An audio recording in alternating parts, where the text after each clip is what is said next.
Profe, ¿cuáles serían las diferencias más significativas entre el DCM4 y el DCM5? Bueno, dentro de los cambios más significativos está la terminología.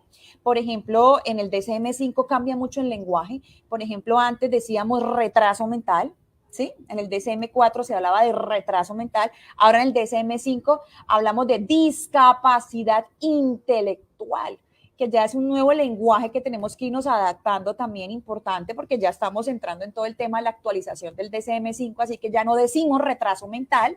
Es una palabra que según los estudios decían que era peyorativa, que no era una palabra era muy fuerte al momento de diagnosticar. Así que uno de los cambios del lenguaje como tal del DCM5 es la discapacidad intelectual, por ejemplo, discapacidad intelectual.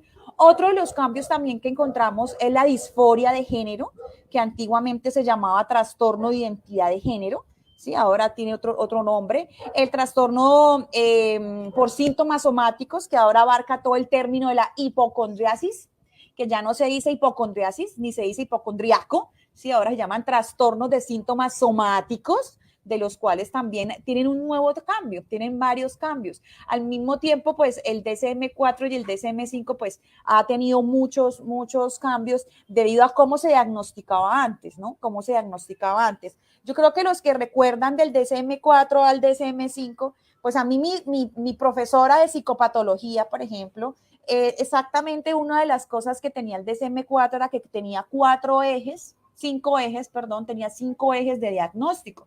El DCM tenía 5 ejes de diagnóstico. Yo recuerdo que mi docente nos ponía un caso clínico y cada eje era un punto. Sí, era un punto. Y el primer eje era el punto mayor y el resto eran los puntos más bajos. Pero si uno no le atinaba a los 4 diagnósticos que teníamos que dar en el DCM4 teníamos 4 ejes, el eje 1, el eje 2, el eje 3, el eje 4 y el eje 5, como quien dice, nos tirábamos el parcial.